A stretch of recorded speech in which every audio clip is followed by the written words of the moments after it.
Channel 5 Tamil நேயர்களுக்கு வணக்கம். திருசக்தியாரின் கேள்வி பதில் நிகழ்ச்சியில் உங்களை சந்திப்பதில் மகிழ்ச்சி அடைகிறேன். சார் ரெடியா இருக்காரு, வாங்க கேள்விகளை கேட்கலாம். சார் வணக்கம். வணக்கம், சொல்லுங்க. ஆரம்பிச்சிருவோமா சார்? ஆமா, முதல் கேள்வியே சேலத்தில் இருந்து சரிங்க. ஜவஹர் பாபு கேட்டிருக்காரு. யாரு? ஜவஹர் பாபு. நல்ல பேரு, சொல்லுங்க. அதாவது, ஜார்க்கண்டில் குளத்தில் குளித்துக் கொண்டிருந்த பெண்ணிடம் பாலியல் வன்முறை செய்ததால் பொதுமக்களால் அடித்துக் கொல்லப்பட்ட அப்துல் கலாம் என்ற வாலிபர் குடும்பத்திற்கு ராகுல் காந்தி 1 லட்சம் நஷ்டஈடு கொடுத்திருக்கிறார். இது அராஜகம் இல்லையா? நல்லா பேர் வைக்கிறாங்க. செய்தியை நான் படிச்சேன். முதல்ல வருத்தமான செய்தி வந்து, எப்பேற்பட்ட ஒரு உன்னதமான பெயர் அது அப்துல் கலாம். இந்தியாவிற்கே ஒரு அடையாளம், இந்தியாவின் பெருமை, இந்தியாவின் பெருமை. இந்தியாவுக்கு வந்து இமயமலை எப்படி இந்தியாவிற்கு வந்து சிகரமோ அப்படிப்பட்ட ஒரு சிகரம் அப்துல் கலாம் ஐயா அவர்கள். அவர் பேரை வச்சுக்கிட்டு அந்த செய்தி பார்த்தேன். குளத்தில் குளிச்சுக்கிட்டு இருக்கிற பொண்ணை போய் பின்னாலேருந்து போய் ஏதோ ஒரு மார்பகத்தை தழுவி அந்த பெண்ணை கீழே தள்ளி கற்பழிக்க வேண்டியிருக்கிறார்.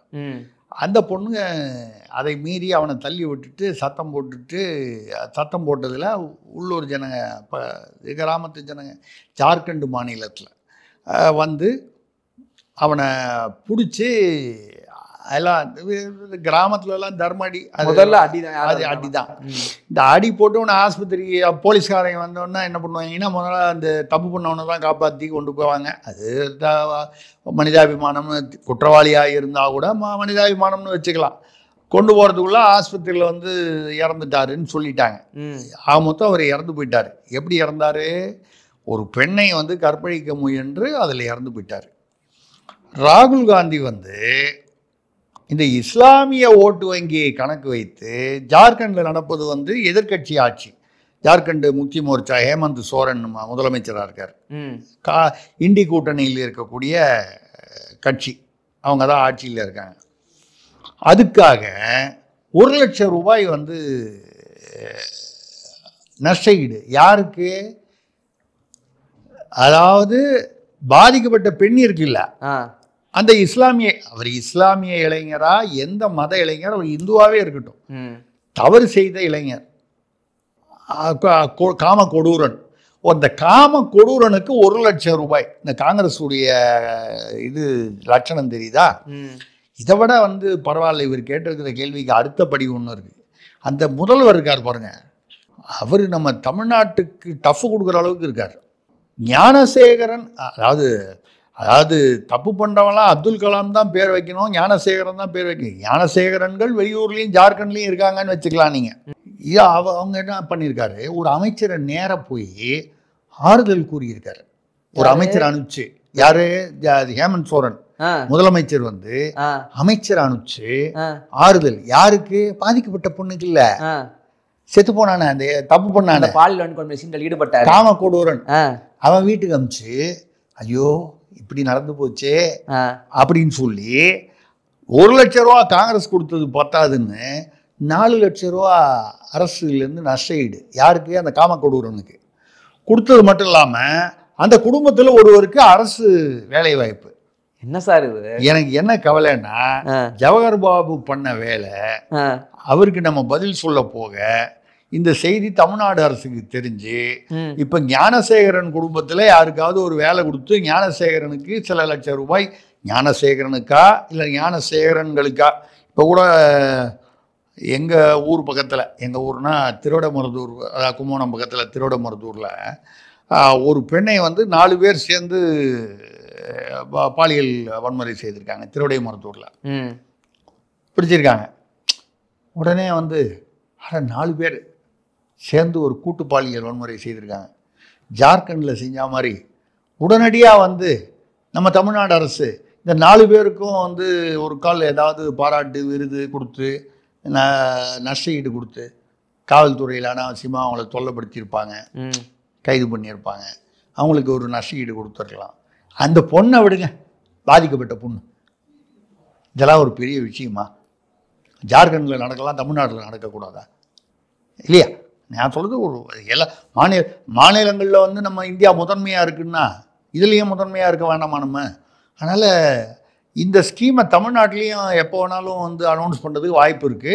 ஏன்னா ஞானசேகரன் அப்போ அவ்வளோ யார் அந்த சார்னு அவ்வளோலாம் பேசுனாங்க. இப்போ அது ஒன்றும் சாரே இல்லை அப்படின்ட்டாங்க. யாருமே சார் இல்லை அப்படின்னு சொல்லிட்டாங்க. அந்த மாதிரி வரும்போது இனிமேல் இந்த மாதிரி ஆட்களுக்கு வந்து இப்போ தான் அந்த அரக்கோணம் போன எபிசோடில் பேசணும். எடப்பாடி கூட பேசியிருக்காரு. திமுக நிர்வாகி வந்து எந்தெந்த சார்களுக்கெல்லாம் திமுகவின் சார்களுக்கெல்லாம் வந்து அந்த பெண்ணை விருந்தாக்குவதற்காக செய்தார் என்பதை வந்து விசாரிக்க வேண்டும்லாம் சொல்லியிருக்காரு. எல்லாம் பேசியிருக்காங்க. ஸோ ஜார்க்கண்டை பார்த்து தமிழ்நாடு வந்து இன்னும் கொஞ்சம் தீவிரப்படுத்தி விடுமோ சமூக நீதி, பேர் என்ன சமூக நீதி அப்படின்னு நம்ம கவலையா இருக்கு. இங்கேயாவது கள்ளச்சாராயத்திற்கு 10 லட்சம், அங்க பாலியல் வன்கொடுமை செஞ்சா ஒருத்தர் 1 லட்சம், நல்லா இருக்குல்ல, ஒருத்தர் 4 லட்சம். இங்க பாருங்க, அரசு வேலை போட்டி போடுறாங்க பாருங்க. அந்த இண்டி கூட்டணியில பாருங்க எப்படி போட்டி போடுறாங்க பாருங்க. கள்ளச்சாராயம் காய்ச்சினீங்கன்னா 10 லட்சம், இளம் விதவையானால் 10 லட்சம். அங்க பாருங்க பாலியல் வன்முறைன்னா இங்க வந்து அவர் வந்து யாரோ முக்கியமானவங்களோட ஃபோனில் பேசுவார், காலை நீட்டிட்டு சௌகரியமாக வருவார், அதோட நின்றுது. அங்கே வந்து அரசு வேலை கொடுக்குறாங்க, குடும்பத்துக்கு 4 லட்சம் 1 லட்சம் பணம் கொடுக்குறாங்க. நல்லா இருக்கு, நல்ல ஸ்கீமாக கொண்டு வர. ஆமாம், தமிழ்நாடு மிக சீக்கிரத்தில் வல்லரசு ஆயிரும். ஆமாம், இது வந்து திராவிட மாடல் ஜார்க்கண்டுக்கு போச்சா இல்லை ஜார்க்கண்ட் மாடலை திராவிடம் வந்து அனுசரிக்க போகிறதா தெரியவில்லை. இதில் நம்ம குறிப்பாக என்ன சொல்ல போகிறோம்னா, அந்த குற்றவாளியை இறந்தவருடைய பெயரைன்னு சொல்லக்கூடாது, அது ஒரு மாமனிதரின் பெயரை வச்சு. அதுதான் நமக்கு இருக்கிறது வேதனை. அது குற்றம் நடந்தது வேதனையான விஷயம். அந்த பெண்ணுக்கு இழைக்கப்பட்டது அது கொடூரம். எந்த பெண்ணுக்கு இழைக்கப்பட்டாலும் எந்த மாநிலம் எந்த இனம் மதம் தாண்டி அது அந்த பேரை வச்சுக்கிட்டு அதை தப்பு பண்றதுக்கு முன்னால அந்த பேரை ஒரு நிமிஷம் நினைச்சு பார்த்திருந்தா கூட அது வந்திருக்குமா? சரி, திருத்த முடியாத ஜென்மங்கள். ஞானசேகரன் வந்தா ஞானம் வந்துருச்சான்னு அதே மாதிரிதான். Right sir. அடுத்த கேள்வி திருவள்ளூர்ல இருந்து மணவாளன் கேட்கிறார். பாமகவில் பிளவு ஏற்படுமா? நெருக்கடி காலகட்டத்தில் இருப்பதாக ஜி.கே. மணி கூறுகிறாரே. அது கட்சி வந்து நெருக்கடியான காலகட்டத்தில் இருக்குங்கிறாரு. அது அவர் என்ன சொல்றது நமக்கே தான் தெரியுது. 216 செயற்குழு கூட்ட நிர்வாகிகளில் பெரியவர் ராமதாஸ் கூட்டத்தை கூட்டினா 13 பேர் தான் அங்கே போயிருக்காங்க. 203 பேர் வந்து புறக்கணிச்சிட்டான். 203 பேர் அப்போ யார் பக்கம் இருக்கான்? அன்புமணி ராமதாஸ் பக்கம் இருக்கு. ஆமாம், இது அந்த முகுந்த அவர் இந்த இளைஞரணி பேரன், அந்த பேரன், அந்த பேரனுக்கு முன்னால் அது என்ன பிரச்சனைன்னு பார்த்தீங்கன்னா அதே கோபாலபுரம் பிரச்சனை. கோபாலபுரத்துலேயும் அதே பிரச்சனை, தைலாபுரத்துலேயும் அதே பிரச்சனை. இனியால் எங்கேயும் புறம்னு இருக்கக்கூடாது. அங்கேயும் வந்து ஃபஸ்ட்டு செகண்டுக்கு உள்ள பிரச்சனை தானே கோபாலபுரத்தில். ஃபஸ்ட்டுக்கும் செகண்டுக்கும் உள்ள பிரச்சனை தான். அதே மாதிரி இங்கேயும் வந்து அதே மாதிரி சொல்கிறாங்க, தகவல் ஏதோ சொல்கிறாங்க. ஃபஸ்ட்டுக்கும் செகண்டுக்கும் உள்ள பிரச்சனையில் தான் வந்து அது அந்த பேரன் அந்த பிரச்சனை வந்ததுன்னு சொல்கிறாங்க. சரி, அது இருந்துட்டு போட்டோம். தமிழ்நாட்டில் திராவிடம்னு அது வந்துருச்சு அப்படின்னு சொன்னால் மினிமம் வந்து 3 இருக்கணும். நான் சொல்கிறது வந்து 3 தகுதிகளாவது இருக்கணும் அரசியல்வாதிக்கு. நீங்கள் 3ன்னா உடனே வேறு மாதிரி இல்லை, நான் நினைக்கல, அப்படிலாம் ஒன்றும் நினைக்கல. ஆனால் வந்து ஏதோ 3 இருக்கணும். நான் 2ன்னா அது பரவாயில்ல, அது ரைட். இப்போது 203 vs 13 அப்படின்னு சொன்னால் இந்த பக்கம் தான் வெயிட் அதிகமாக இருக்குது. ஆனால் வந்து பெரியவர் என்ன சொல்கிறாரு, அந்த காலத்திலே படுத்துக்கொண்டே நான் 50 சீட்டு ஜெயிக்க வச்சேன், இப்போவும் நான் வந்து படுத்துக்கொண்டே 50 சீட்டு ஜெயிக்க வைக்க முடியும். காமராஜர் வந்து படுத்துக்கொண்டே ஜெயிப்பேன்னு சொன்னாருன்னு திமுகவில் ஒரு காலத்தில் போஸ்ட் அடித்து ஒட்டி தான் அவர் தோக்கடிச்சாங்க. சீனிவாசன் ஒரு மாணவரை வந்து அங்கே நிற்க வச்சு. ஆனால் உண்மையில் வந்து வரலாற்று ஆவணங்களை எடுத்து பார்த்தீங்கன்னா அவர் வந்து அப்படி படுத்துக்கொண்டே இன்னும் பேசலை. அவர் எங்கேயோ போகும்போது கால் அடிபட்டுட்டு படுத்துக்கிட்டாரு. அவர்கிட்ட போய் நிருபர்கள்லாம் வந்து, ஐயா நீங்கள் தேர்தல் சுற்றுப்பயணம் வந்து எப்படி பண்ணுவீங்க, தேர்தல் சமயத்தில் இப்படி காலை ஒடிச்சிக்கிட்டு இருக்கீங்களே அப்படின்னு கேட்டபோது, நான் படுத்துக்கொண்டே பிரச்சாரம் செய்வேன். வேறு என்ன பண்ணுவார்? நிற்க முடியல, உட்கார முடியல, கால் ஒடிஞ்சிருக்கு, நான் படுத்துக்கொண்டே பிரச்சாரம் செய்வேன்னு யதார்த்தமாக பதில் சொல்லியிருக்காரு. உடனே இவங்க படுத்துக்கொண்டே ஜெயிப்பேன், காமராஜர் ஆணவ பேச்சு அப்படின்னு போட்டு அடித்து தான் அவரை காலி பண்ணி விட்டாங்க. ஒரு நல்ல மனுஷர் இப்படி தானே வழக்கமாக வந்து நல்லவர்களை வீழ்த்துவது எளிதுதானே, அதுதானே, ரொம்ப சாதாரணமாக வீழ்த்திடலாம்ல. அந்த வகையில் இப்போ வந்து சிங்கத்தின் கால்கள் பழுதடையவில்லை, சீற்றம் குறையவில்லை அப்படின்னா பெரியவர் வந்து குரல் 90 வயசில் பாருங்கள் குரல் எப்படி இருக்குது பாருங்கள். அதாவது என்ன மதமான குரல் வருது. இதெல்லாம் ரைட்டு. இப்போ என்ன சமாதான பேச்சுவார்த்தை நடத்துகிறாங்களா? என்ன அங்கே பிரச்சனைன்னா, ம் நம்ம ஏற்கனவே இதை காதோடுல ஒரு வாரம் 2 வாரம் போன வாரமோ அதுக்கு முன்னாலேயே நம்ம பேசணும் இதே மேட்ரை. ஒரு ஏதோ கிணுகிணுன்னு ஒரு சத்தம் கேட்குற ஒருத்தர் தான் வந்து இந்த பிரச்சனைக்கே காரணம்னு. இப்போ என்னன்னா, சமாதானம் பேசுகிறவே அவர் தான். ஆமாம். சரிங்களா? நீங்கள் யாரை வச்சு சமாதானம் பேசக்கூடாதோ அவரை வச்சு தான் சமாதானம் பேசுகிறாங்க. அவருடைய மகனும், நான் கூட உங்களை கேட்டேன், உங்களுக்கு அது உங்களுக்கு பிடிக்குமா, லைக் இல்லையான்னு கேட்டேன் உங்களை. ஆமாம். அது உங்களுக்கு ஞாபகம் இருக்கும்னு நினைக்கிறேன். இருக்கு, நல்லா. ஆமாம். அவ இந்த பக்கம் லைக் இருக்குது, அந்த பக்கம் வேற ஒரு இது இருக்குது, அவங்களுக்குள்ள ஒரு அண்டர்ஸ்டாண்டிங் இருக்குது. சினிமாவுக்கும் அரசியலுக்கும் எப்போவுமே ஒரு தொடர்பு உண்டு. இதெல்லாம் வந்து நம்ம ஏற்கனவே பேசுனது தான். அதுடைய அதாவது இந்த பிளவு கிட்டத்தட்ட இந்த விரிசல்லாம் வெளியாகிறதுக்கு முன்னாலேயே நம்ம இதை கொஞ்சம் பேச ஆரம்பிச்சிட்டோம். ஆமாம். காதோடுல பேசணும். சொன்னதைத்தான் செய்வேன், செய்வதைத்தான் சொல்வேன்னு முதல்வர் தான் சொல்ல முடியுமா? நம்மளும் பேசலாம். நம்ம சொன்னது தான் நடக்குது, நடக்கிறத தான் சொல்கிறோம். கரெக்டாக கிங்கினி கரெக்டாக சொல்லிட்டோமா? கிங்கினி என்ன கிங்கினி என்ன மணியோசை கேட்டுதா? இப்போ அந்த மணியோசையை வச்சு நீங்கள் சமாதானம் பேசுனீங்கன்னா இந்த சமாதானம் எப்படி உருப்படும்? ஆக பிளவு இப்போ என்ன பேசுகிறாங்கன்னா, இதுவும் வேணாம் அதுவும் வேணாம்.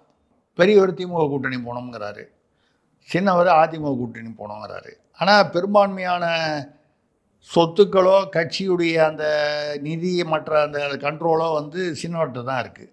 எல்லா இடத்துலையும் சின்னவர் தான் பவர்ஃபுல்லாக இருக்காங்க. கவனிச்சிங்களா? கண்டிப்பா எல்லா இடத்துலையும் பார்த்தீங்கன்னா சின்னவர் தான் ரத்தம் அல்லவா, சின்னவர் தான் பவர்ஃபுல்லாக இருக்காங்க. என்னதான் பெரியவர்களுக்கு வந்து ஒரு பெருமை இருந்தால் கூட சின்னவர்னு வந்த உடனே அது ஆட்டோமேட்டிக்காக அது வேற மாதிரி போயிடுது. ஒரு பெரியவருக்கு 34 தான், இன்னொரு பெரியவருக்கு 6 தான் ஆதரவு, 6 10 தான் ஆதரவு. ஆமாம், அந்த மாதிரி அது சின்னவர் தான் சின்னவர் தான் சிறப்பு. இன்னைக்கு தமிழ்நாட்டை பொறுத்த வரைக்கும் சின்னவர் என்றால் சிறப்பு. அந்த மாதிரி வரும்பொழுது இவர் பக்கம்தான், அன்புமணி பக்கம்தான் இருக்குது. இப்போ பெரியவர் என்ன சொல்கிறாரா, சரி திமுக வேணாம் அதிமுக வேணாம், நம்ம விஜய் பக்கம் போயிடுவோம். அங்கே விஜய் பக்கத்தில் கியூ நிற்கிது. தாவேகா பக்கம் திருமாவளவன் அங்கே போகலாமா ஆதவர்ஜின்னு வச்சுக்கிட்டு அப்படின்னு போகிறா போலியா, அது ஒரு பம்மாத்துக்கு காமிச்சிக்கிட்டு இருக்காரு. இப்போ தேமுதிக நாங்கள் இன்னும் முடிவு பண்ணலன்னா அவங்களும் வந்து பேச்சுவார்த்தையில் இருக்காங்க விஜயோட. அதில் நடுவில் வந்து விஜய் பிரபாகரன் அவர் வந்து நிர்வாகி ஆனதுக்கப்புறம் நான் வந்து விஜயோட சீனியர்னு சொல்லிட்டாரு. ஆமாம், அதாவது நடிப்புலையோ இல்லை அரசியல் எதில் சொன்னாருன்னு இல்லை, அரசியலாக இருக்கலாம். ஏன்னா விஜயகாந்த் இருக்கும்போதே அவர் கட்சி நடவடிக்கையில் இருந்தார், விஜய் இப்போ தான் வந்திருக்காருன்னு. ஆனால் அதுக்கப்புறம் வந்து அந்த பேச்சை வந்து கொஞ்சம் அவங்க வீட்டிலேயே ரசிக்கலை. விஜய் பிரபாகரன் அவசரப்பட்டு பேசிவிட்டதாக அவங்க பிரேமலதா அவர்களே கூப்பிட்டு, இல்லை அவசரப்பட்டு வாயை விட்டுறக்கூடாது, நம்ம போய் அவங்ககிட்ட போய் வந்து கூட்டணி நிற்கணும்னா விஜயோட நான் சீனியர்னு சொல்லி பேசினா அது சரியாக வராது இல்லை. அப்போது தாவேகா இதில் காங்கிரஸ் வேறு போன எபிசோடில் பேசணும், அந்த சோடங்கர் வந்து பேசுகிறாரு. பேசாமல் தாவேகா பக்கம் போயிடலான்னு ஒரு ஒப்பீனியன் இருக்குது. இது இப்படி பல கட்சிகள் வந்து அங்கே போய் வர்றதுக்கான வாய்ப்புகள் இருக்குது. இப்போ பாமகவில் என்ன பேசுகிறாங்கன்னா, திமுக வேணாம் அதிமுக வேணாம், விஜய்கிட்ட பேசி பார்ப்போமா? அவர் தான் வந்து அஞ்சலி அம்மாவை வந்து ஒரு ஐக்கானை வச்சுருக்காருல, அடையாளமா 5 பேரில். ஆமாம், 1 இயர். அப்போ அது அந்த ஒர்க் அவுட் ஆகும்ல. ஆக விஜயே எதிர்பார்க்காமல் விஜயை தூக்கி எங்கேயோ உயரத்தில் வச்சுட்டு எல்லாரும் போய் விஜய்கிட்ட நிற்கிற மாதிரி ஒரு அரசியல் சூழல் வந்துடுச்சு இந்த திராவிட மாடலில்.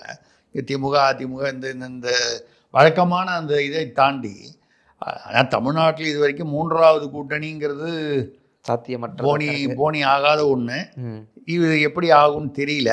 ஆனால் பாமக வந்து இப்படி வந்து பிளவுபடுறது அப்படிங்கிறது வந்து ரொம்ப அப்படி என்னை பொறுத்த வரைக்கும் கடைசி நிமிடத்தில் ஏதோ ஒன்று செய்து அதை பிளவுபடாமல் காப்பாற்றப்படும் என்பது என்னுடைய கணிப்பு. கட்சியுடைய நலனுக்காகவும் கட்சி சார்ந்த அந்த அவர் தொண்டர்களுக்காகவும். ஆனாலும் வந்து ஏன்னா வந்து பார்த்தீங்கன்னா அப்பா புள்ள இருக்கிற கட்சி எல்லா இடத்துலையும் பிரச்சனை தான் இருக்குது. திமுகவில் ஆரம்பித்து கலைஞர் இருக்கும்போதே வந்து ஸ்டாலினை வந்து கடைசி கட்டம் வரைக்கும் வந்து வாரிசுன்னு அறிவிக்காமல் தானே இருந்தார். ஆமாம், அது மட்டும் இல்லாமல் மூத்த வாரிசோட அவருக்கும் அது 2 பேருக்குள்ள பிரச்சனையாகி தினகரன் அலுவலக எரிப்பு வரைக்கும் போய் வாரிசு அரசியல் வரும்போதே வந்து பிரச்சனை. முலாயம் சிங் யாதவ் எடுத்துக்கிட்டிங்கன்னா கடைசி காலத்தை முலாயம் சிங் யாதவை வந்து அவரோட மகன் அகிலேஷ் யாதவ் ஒதுக்கி வைத்திருந்தார், கிட்டத்தட்ட வீட்டு சிறையில் வைத்திருந்தார். இப்படி இந்த எல்லாமே நம்ம ஏற்கனவே பேசுகிறோம், எல்லாமே இந்த அவுரங்கஜீப் அரசியல் தான். அப்பாவை பிடிச்சி உள்ளே வைக்கிறதுனா சிறையில் தான் இல்லை, சிறை மாதிரி ஒரு கட்டுப்பாடு, பேசக்கூடாது, உட்காரக்கூடாது, எந்திரிக்கக்கூடாதுன்னா அதுவும் ஒரு கட்டுப்பாடு தானே. ஸோ அந்த அப்பா புள்ள அரசியல் வந்து அவுரங்கசீப் அரசியல் தமிழ்நாட்டில் வந்து பாமகவிலும் தொடர்கிறது. நம்ம திமுகவை பற்றி ஏற்கனவே பேசியிருக்கோம், வைகோ கட்சியில் நடுவில் வந்த பிரச்சனைகள்லாம் பேசணும். இப்படி பல கட்சிகள் அந்த அப்பா புள்ள பிரச்சனை வந்துச்சு. இப்போ பாமகலையும் இருக்குது. அதான். Okay sir. அடுத்ததாக திருவையாறிலிருந்து கல்யாண சுந்தரம் கேட்கிறார். அதாவது பெரியகுளம் அருகே தேசிய கொடிகளை கட்சி கொடிகள் என்று நினைத்து அகற்றிய நகராட்சி அலுவலர்கள் பற்றி உங்கள் கருத்து என்ன? ஒரு படத்துல விவேக் சொல்லுவார்ல, தண்ணியை போட்டா தேசிய கொடிக்கும் கட்சி கொடிக்கும் வித்தியாசம் தெரியலையாடா அப்படின்னு. நம்ம தான் தண்ணியை போடுறதுக்கு தான் தெருவா கடையை திறந்து வச்சிருக்கோம்ல, வச்சுதானே அவர் பேசினாரு. விவேக் எப்பவுமே காமெடியா பேசினாலும் சிந்தனைவாதி. என்னுடைய நண்பர் கூட சிந்தனைவாதி. ரொம்ப சீக்கிரமாக அவர் வந்து அகால மரணம் அந்த கொரோனா பீரியடில் போயிட்டார். அந்த அதனால தான் அவர் வந்து சின்ன கலைவாணர்னு அவருக்கு பேர் கூட வச்சுருந்தாங்க பட்டம். எதுக்காக சொல்கிறேன்னா, நம்ம தான் தெரு கடை திறந்து வச்சுருக்கோம். இதுதான் நீங்கள் தமிழ்நாட்டில் வந்து தேசியத்தை வளர்த்தது. நான் பல காலமாக சொல்லிக்கிட்டு இருக்குது. சொன்னால் உடனே என்ன பாஜகக்காரன் ஆர்எஸ்எஸ்காரம்பாங்க. நான் ஒரு காரணம் கிடையாது, கரகாட்டக்காரன் அந்த எந்த காரணம் கிடையாது. நான் சொல்கிறது என்னென்னால், தேசியம் என்பது நாடு, நம்ம தேசத்தின் மீது இருக்கக்கூடிய பற்று. அதில் மோடி பிரதமரா, நரசிம்மராவ் பிரதமரா, மன்மோகன் சிங் பிரதமரா, ராகுல் காந்தி பிரதமராவாரா, யார் ஆறாங்க அப்படிங்கிறதை தாண்டி இந்தியா என்பது, பாரதம் என்பது எனது தேசம். அந்த தேசத்துக்குள்ளே நான் வந்து எவ்வளவு வேணாலும் வந்து விமர்சனங்கள் ஒரு ஒரு ஒரு வரைமுறைக்கு உட்பட்டு இருக்கலாமே தவிர என் தேசத்தை விட்டு கொடுக்கக்கூடாது. இப்போ வந்து இது பார்த்திங்கன்னா, காங்கிரஸ் வந்து இந்தியாவுக்கு எதிராக வந்து செயல்பட்டு கொண்டிருக்கும் துருக்கி, அவங்களுக்கு அந்த ட்ரோன்ஸ் எல்லாம் சப்ளை பண்ணாங்க பாகிஸ்தானுக்கு. ஆமாம். 2019 காங்கிரஸ் வந்து துருக்கியில் வந்து அலுவலகம் தொடங்குது. துருக்கியில் என்னையா காங்கிரஸுக்கு அலுவலகம் தேவைப்படுது? இந்தியாவில் உள்ள காங்கிரஸ் கட்சி அப்படி என்ன சர்வதேசத்தில் வந்து நீங்கள் அமெரிக்காலெல்லாம் ஆப்பிரிக்காலெல்லாம் நீங்கள் வந்து கட்சி நடத்துறீங்களா? துருக்கியில் வந்து அலுவலகம் இன்னும் வந்து இதை பற்றி கேட்டால், இப்போ கூட நேற்று காங்கிரஸ் தலைவரில் துருக்கியில் ஆஃபீஸ் எதுக்கு வச்சிங்க, இப்போ இன்னும் நீங்கள் தொடருவீங்களா? துருக்கிக்கு நமக்கு இப்போது ஏன்னா துருக்கி இண்டிகோ ஏர்லைன்ஸ் வந்து கிட்டத்தட்ட 32 விமானங்கள் வந்து டர்க்கிஷ் ஏர்லைன்ஸில் வந்து வாடகை லீஸுக்கு எடுத்திருந்தது, அந்த குரூ உட்பட. அதெல்லாம் இப்போ கேன்சல் ஆகிடுச்சு இந்த துருக்கி இந்த பாகிஸ்தான் போர் பிரச்சனையில். அதை சார்ந்த ஒரு 7 கம்பெனி இருந்துச்சு இங்கே. அது அந்த அந்த அந்த ஏர்கிராஃப்டை மெயின்டைன் பண்ணுறதுக்கு, டெக்னிக்கல் இது குரூவை மேனேஜ் பண்ணுறதுக்கெலாம் இந்த 7 கம்பெனி லைசன்ஸையும் மத்திய அரசு ரத்து பண்ணிடுச்சு. அதனால் துருக்கியோட நமக்கு இப்போது பிரச்சனை. ஏன்னு கேட்டால் அவர்கள், ஏன்னா இந்த துருக்கி வந்து பழைய கதை வந்து என்னன்னு கேட்டிங்கன்னா, பக்தியார் கில்ஜின்னு துருக்கியில் ஒரு ராஜா, அவர் வந்து என்ன பண்ணார், இந்தியா மீது அவர் இந்தியா மீது மோலாயர்களுக்கு என்றுமே ஒரு கண் இருந்தது. ஏன்னா அப்போ வந்து இந்தியா வந்து செல்வம் கொழிக்கும் நாடாக இருந்ததுனால, பிரிட்டிஷாரும் அதனால தான் வந்தாங்க, அதுக்கு முன்னால் மோலாயரும் இந்த செல்வங்களுக்காக தான் வந்தாங்க. அப்போது அந்த பக்தியார் கில்ஜி வந்து அவருக்கு வந்து இன்றைக்கி சொல்லக்கூடிய இந்த ஆள்கொல்லி நோய், எய்ட்ஸ் நோய் மாதிரி ஒரு நோய் அவருக்கு வந்து என்னென்னமோ ட்ரீட்மெண்ட் பண்ணி பார்க்குறாங்க, ஒன்றுமே கிளிக் ஆகலை. அப்போ யாரோ சொல்கிறாங்க, நாலந்தா இன்றைக்கி பீகாரில் இருக்கக்கூடிய ஒரு காலத்தில் பெரிய பல்கலைக்கழகமாக இருந்தது, உலகிலேயே பெரிய பல்கலைக்கழகம். இந்த நாலந்தா பல்கலைக்கழகத்தில் அவர் பேர் வந்து ராகுல், ஒரு நல்ல ராகுல், கொஞ்சம் புத்தி உள்ள ராகுல். அது சரிங்களா, நீ ஒன்றும் தப்பாக நினைக்காதீங்க, நான் பொதுவாக சொல்கிறேன். ராகுல் சிலாபத்ரான்னு பேர், ஸ்ரீபத்ரா என்று சொல்வார்கள். பேராசிரியர், பேராசிரியர்னாலே மருத்துவ பேராசிரியர், நம்ம ஊர் பேராசிரியர் மாதிரி நினச்சிக்காதீங்க. இதெல்லாம் சும்மா ட்விட்டர் கிட்டலாம் பேராசிரியர்னு போட்டுப்பாங்க. அதாவது 8ஆம் கிளாஸ் 10ஆம் கிளாஸ் படித்த ஆள்லாம் பேராசிரியர்னு போட்டுப்பாங்க. இங்கே நம்ம தமிழ்நாடு இல்லை, அது வேற நாலந்தான். அங்கே நாலந்தால அந்த பேராசிரியர் வந்து அவர் வந்து சொல்கிறாங்க, அவர் எந்த வித இதையும் சரி பண்ணிடுவார். அவர் இஸ்லாமிய முகலாயர், அவர் பக்தியார் கில்ஜி, அலாவுதீன் கில்ஜியுடைய மகனும் என்னமோ நினைக்கிறேன். அவர் வந்து அதான் அவர் பேர் கில்ஜி வம்சத்தை சேர்ந்த அரசர். அப்போது அவர் சொல்கிறாரு, இஸ்லாமியர் அல்லாதவர் வந்து காஃபியர், அவங்க பொதுவாக அப்படி தான் சொல்லுவாங்க மற்ற மதத்தினர். ஒரு காஃபியர் கையால் நான் வந்து வைத்தியம் செய்து கொள்ள மாட்டேன். அதெல்லாம் பிடிச்சி அப்புறம் வேறு வழி இல்லைன்னொன்னா அவரை கூப்பிட்றாங்க. கூப்பிட்டோன்னா அவர் சொல்கிறாரு, அவர் என்னை தொடக்கூடாது, அவர் காஃபியர், வேறு மதத்தினவர். அது அவங்களுடைய மத நம்பிக்கை. அதை நம்ம வந்து சரி இந்திய இஸ்லாமியர்களோடு அதை நம்ம தொடர்பு படுத்தி பார்க்கக்கூடாது. முகலாயர்கள் அவங்க வந்து தொடக்கூடாது, தொடாமல் என்னை டெஸ்ட் பண்ணணும். அப்போ அவர் வந்து அவர் முகத்தை பார்க்குறாரு, பார்வையை பார்க்குறாரு, கையை கூட நாடி கூட பிடிச்சி பார்க்கக்கூடாது. அவர் சளியை வந்து துப்ப சொல்கிறாரு. அந்த சளி துப்பின பாத்திரத்தை பார்க்குறாரு, மூச்சு விடுறதை பார்க்குறாரு, அந்த மூச்சுடைய வேகத்தை பார்க்குறாரு. இதெல்லாம் பார்த்துட்டு அவர் வந்து என்னன்னு சொல்லணும், மருந்து வந்து அவர் கொடுக்குற மருந்து, அவர் கையால் கொடுக்குற மருந்தை நான் வந்து சாப்பிட மாட்டேன். அவ்வளவு மதவெறி. அவர் ஒன்றும் சொல்ல. அதெல்லாம் பார்த்துட்டு, ஐயா குரான் புஸ்தகம் கொடுத்தா படிப்பீங்களா? படிப்பேன். எப்படி படிப்பீங்க? ஒரு தடவை படித்து காமிங்க உங்கள் குரான் எடுத்து. அவர் எல்லாருமே ஒரு இஸ்லாமியர்கள் குரான் வைத்திருப்பார்கள். அதை டக்குன்னு எடுத்து படிக்கும்போது நம்ம எல்லாருக்கும் சில பழக்கம் உண்டு. எச்சல் தொட்டு தொட்டு ஒரு பக்கத்தை புரட்டுவாங்க. சரிங்க, நாளைக்கு நான் வந்து உங்களுக்கு ஒரு குரான் கொடுத்து அனுப்புகிறேன், அதை படிங்க. அது என்ன வித்தியாசமான குரான்? படிங்க, நான் கொடுக்குற புஸ்தகத்தை படிங்க, தொடர்ந்து ஒரு வாரம் 10 நாள் படிங்க. இவர் என்ன பண்ணார், அந்த புஸ்தகத்தின் பக்கங்களில் மருந்தை தடவுகிறார், அந்த எல்லைகளில் ஓரங்களில். அப்போ இவர் எச்ச தொட்டு தொட்டு பண்ணால் இந்த மருந்து உள்ளே போகுது. ஏன்னா இவர் கையால் மருந்து வாங்க மாட்டேன்ட்டார்ல. அவருக்கு அந்த ஆட்கொல்லி நோய் ஏதோ ஒரு மாதத்துக்குள்ளே ஏதோ ஒரு டயத்தில் சரியாக போயிடுச்சு. நீங்கள் என்ன எதிர்பார்ப்பீங்க? இவரை கூப்பிட்டு ஷிலாபத்ராவை கூப்பிட்டு ஒரு பாராட்டு, நம்ம ஊரில் இப்போ சொல்கிற மாதிரி பத்ம விருது ஏதாவது ஒன்று கொடுத்து, பாரத ரத்னா விருது மாதிரி அந்த ஊரில் ஏதாவது ஒன்று கொடுத்து, விருது கொடுத்து, இல்லை 1 லட்சம் பொற்காசுகள். இவ்வளவு விஷயம் தெரிஞ்சு இந்த ஆள் என்ன, அது பெரிய பல்கலைக்கழகங்க, கிட்டத்தட்ட 1 லட்சம் புஸ்தகம் வச்சுருக்காங்க லைப்ரரியில், 10,000 பேர் படிக்கிறாங்க, 1000 பேர் ஆசிரியர்கள் அங்கேயே தங்கியிருக்காங்க. உலகத்திலே பெரிய இப்படிப்பட்ட ஒரு பல்கலைக்கழகம் வந்து நம்ம கண்ட்ரோலில் இல்லாமல் வெளிநாட்டில் இருக்கிறத நம்ம அலோவ் பண்ணலாமா அப்படின்னு சொல்லி படையெடுத்துட்டு வந்து அவர் முதல்ல வந்திருக்கார் நாலந்தாவுக்கு. வந்த உடனே எல்லோரும் வந்து நம்ம தலைவர் பேராசிரியர் தான் வந்து அவருக்கு தீராத வியாதியை தீர்த்து வச்சார், நன்றி செலுத்தி பாராட்டுறதுக்காக வந்திருக்காரு. வந்தவுடனே அவர் கூட வந்தவங்க என்ன பண்ணாங்க, இந்த ஸ்ரீபத்ரா அதான் அந்த பேராசிரியர் தீர்த்து வச்சார். அவர் தலையை வெட்டிட்டாங்க.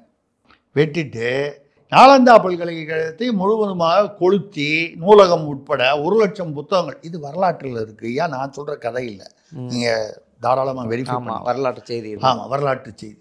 இதுதான் துருக்கி எவ்வளவு நன்றி கெட்டத்தனமாக இருக்கும். நம்மோட ஒரு இதில் பேசணும்.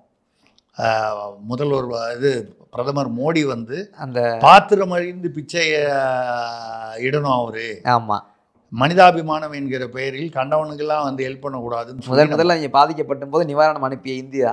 ஆமாம், பூகம்பம் வரும்போது. ஆமாம், இப்போ நீங்கள் அது அவர் கேள்வி கேட்டவர் வந்து தேசிய கொடி, தேசிய கொடி எதுக்காக அதுக்கு எது சொல்கிறேன்னா, இந்த தேசியம் என்பது வந்து ஒரு உணர்ச்சி, அது உணர்வு. தமிழ்நாட்டில் வந்து 70-75 வருடங்களாக இந்த அதாவது 67க்கு அப்புறம் 50 வருடங்கள் ஆயிடுச்சா, 60 வருடங்கள் கிட்டத்தட்ட இந்த தேசியத்தை மறைத்து திராவிடம் என்ற ஒரு மாயையை உருவாக்கி விட்டார். நீங்கள் திராவிடம்னு சொல்கிறீங்க, கன்னடக்காரன், தெலுங்குக்காரன், மலையாளத்துக்காரன்லாம் வந்து அவங்களாம் வந்து நம்மளை வந்து தன்னை திராவிடன் சொல்லிக்கிறது இல்லை, நம்மளை ஏற்றுக்கிறது இல்லை, நம்மளோட ஒத்துழைக்கிறது இல்லை, காவிரியோ முல்லை பெரியாரோ எதுவாக இருந்தாலும் அதெல்லாம் விட்டு தள்ளுங்க. தேசியம் திராவிடம் என்பது இல்லை தமிழன் என்ற உணர்வு எங்கே வரணும்? தேசியத்துக்கு தான் வரணும். இது தமிழ் என்னுடைய மொழி, தமிழ் எனது இனம், தமிழர் எனது இனம், தமிழ்நாடு என்னுடைய நாடு அதாவது மாநிலம், பாரதம் என்னுடைய தேசம், அதில் தமிழ்நாடு உட்பட்டது. இப்படி தானே இருக்கணும். என்னமோ தேசியம்னா திராவிடம்னா ரெண்டும் வந்து இந்தியா பாகிஸ்தான் மாதிரி ஆக்கி விட்டது காரணம் வந்து இந்த திமுக தான். ஏன்னா திமுகலேருந்து தான் அதிமுக. திமுக வந்து தேசியத்துக்கு எதிராக இருக்கும் அளவுக்கு பார்த்தீங்கன்னா அதிமுக இருக்காது. அதனால் அதிமுக வந்து புனிதர்களின் கட்சின்னு நான் சொல்லலை. நான் சொல்கிறது வந்து என்னன்னா கம்பேரிசன் ஆஃப் திமுக, அவ்வளோதான், அது கம்பேரிசன் தான். அப்படி வரும்பொழுது இங்கே உள்ள நகராட்சி ஊழியர்கள் அலுவலர்களுக்கு தேசிய கொடியையே அடையாளம் தெரியாமல் அதை வந்து அவன் பார்த்தான், இந்த கலரை பார்த்தா காங்கிரஸ் கொடியா இருக்குமோ நினைச்சதே சொல்லிட்டீங்க சார். தெரியல அவனுக்கு. கட்சி கொடியெல்லாம் அகற்றணும்னு சொல்லியிருக்காங்க, ஹைகோர்ட்டு கூட சொல்லியிருக்கு. நடுவில் சக்கரம் போட்டிருந்தா அது தேசிய கொடின்னு தெரியாமல் ஒரு இந்திய குடிமகன் இருக்கிறான் என்பது, தமிழ்நாட்டில் இருக்கிறான் என்பது இத்தனை நாளாக ஆண்ட இந்த திமுக அதிமுக, ஏன்னா 67க்கு அப்புறம் இவங்க 2 பேரும் தான் மாற்றாங்க. தமிழ்நாட்டிற்கு, தமிழர்களுக்கு, தமிழ் இனத்திற்கு ஏற்பட்ட மிகப்பெரிய அவமானம் இதுதான் பெரிய குளத்தில் நடந்திருக்கு. அதாவது தேசிய கொடி அடையாளம் தெரியல. அதில் பார்த்தீங்கன்னா இந்த ஊழியர்கள்லாம் வந்து எல்லாம் ஒரு 50 வயசு, அதாவது ஏதோ அதாவது இளைஞர்களாக இருந்தால் அது தவறு, பரவாயில்லன்னு சொல்லலை. இத்தனை வருஷத்தில் அவனுக்கு தேசிய கொடி அடையாளம் தெரியாத அளவுக்கு வச்சுருக்காங்க. ஒன்று டாஸ்மாக்கு காரணமா இல்லை திராவிட காரணமா? டாஸ்மாக் எவ்வளவு மோசமோ அதை விட படுமோசமான போதை வந்து திராவிட போதை. சரிங்களா? திராவிட பாதைன்னு சொல்லலாம், திராவிட போதைன்னு சொல்லலாம். இதுதான் வந்து பெரிய குளத்தில் நடந்த வருத்தமான, கேட்கறதுக்கே மனசு வலிக்குது சார். அடுத்ததாக வேலூர்ல இருந்து ஹமீது ஹரீப், அதாவது ரேஷன் அரிசி கடத்தலை தடுக்க சென்ற திருப்பத்தூர் மாவட்ட தனி வருவாய் ஆய்வாளரை திமுக நிர்வாகியின் சகோதரர் தாக்கி அரசு மருத்துவமனையில சிகிச்சை பெற்றுக்கிட்டு இருக்காராம். திமுகவினுடைய இந்த காட்டாட்சியிலிருந்து விடியலே கிடைக்காதா அப்படின்னு கேட்கிறார். ஒரு இஸ்லாமியர்லாம் இந்த கேள்வி கேட்கிறார். வந்து ஏன் மணல் கடத்துறவனை வந்து இந்த எஸ்ஐ வந்து ஒரு ஜெகபர் அலின்னு அவரை வந்து ஏற்றி கொண்டது, ரேஷன் அரிசி கடத்துறவங்கள, இந்த மாதிரி கனிம வளங்களை கொண்டு போடுறவங்கள வந்து, அதாவது யாரெல்லாம் வந்து தவறுகளை சுட்டி காட்டுகிறார்களோ, சமூக ஆர்வலர்களோ, பொதுமக்களோ, அதிகாரிகளோ, இவர்களை வந்து காலி பண்ணுறது அப்படிங்கிறது திமுக ஆட்சியில் அதிகமாக நடைபெற்று வருகிறது. அதிமுக ஆட்சியில் நடைபெற்றிருக்கு, இல்லைன்னு மறுத்துட முடியாது. ஆனால் நம்புற புள்ளி விவரங்களை வைத்து பார்த்தால் இங்கே அதிகமாக இருக்குது. இதை வந்து நான் சொன்னால் திமுகவுக்கு எதிரானவர் திருசக்தியார்னு சொல்லுவீங்க. சரி, இதை சொல்கிறது யாருன்னா திமுக கூட்டணியில் இருக்கிற மார்க்சிஸ்ட் கட்சியுடைய புதிதாக சமீபத்தில் தலைவராக இருக்கக்கூடிய சண்முகம் அவர்கள் சொல்லியிருக்கிறார். சரிங்களா? அவர் என்ன சொல்றாரு, கனிம வளத்தை கொள்ளையை எதிர்த்த 13 பேர் தமிழ்நாட்டில் விபத்தில் மரணம் அடைந்திருப்பது, விபத்து கோட் அன்கோட், அதுக்கு பேர் விபத்து, மர்மமாய் போன மரணங்கள், அந்த விபத்தில் மறைந்திருப்பது வந்து கண்டிக்கத்தக்கது, இது வந்து ஆரோக்கியமானது இல்லைங்கிற வகையில் பேசியிருக்கார். உங்கள் கூட்டணியில் இருக்கிற மார்க்சிஸ்ட் கட்சியை சேர்ந்தவர் வந்து சொல்கிறாரு, என்ன கனிம வள கொள்ள போகுது, ரேஷன் கொள்ள போகுது, இந்த மாதிரி வந்து பல, அது மாதிரி தான் இவர் வந்து ஒரு நிகழ்ச்சியை சொல்கிறார். அது கொல்ல போகிறதுங்கிறது இப்போ ஒரு பக்கம் அது எவ்வளவு தவறோ, அதில் ஈடுபடுபவர்களில் பெரும்பாலானவர்கள் அல்லது கணிசமானவர்கள் திமுக நிர்வாகிகளாகவோ அவர்களை சார்ந்தவர்களாகவும் இருக்காங்க. நம்ம ஏற்கனவே நிறைய பேசி அழுத்துட்டோம், சலிச்சுட்டோம். திமுக ஆட்சிக்கு வந்தால் குற்றம் செய்வதற்கான லைசன்ஸ், சுதந்திரம் என்று அவர்கள் எடுத்துக்கொள்கிறார்கள். அது அந்த காலத்தில் பாடினாங்க, குற்றம் புரிந்தவன் வாழ்க்கையில் நிம்மதி கொள்வதென்பதேது எது? அது காந்தாவை தான் கேட்கணும். இதுக்கெல்லாம் ஒரு காந்தா ஒன்று இருக்குல்ல, அந்த காந்தாவை தான் கேட்கணும். அது வந்து பொருளாதார புரட்சின்னு சொன்னாங்க. போன தடவையே நம்ம பேசணும். ஆமாம், மா சுப்பிரமணியன் சொன்னார், பெண்களுக்கான பொருளாதார புரட்சி. ஆமாம், இந்த புரட்சி எங்கே ஆரம்பிச்சதுன்னா அவர் இலவச பஸ் டிக்கெட்டை வச்சு சொல்கிறார். அவர் 700 பேர் 700 கோடி பேர் பயணங்கள் நடந்ததுன்னு. இவங்களுக்கு பொருளாதார புரட்சினா என்ன?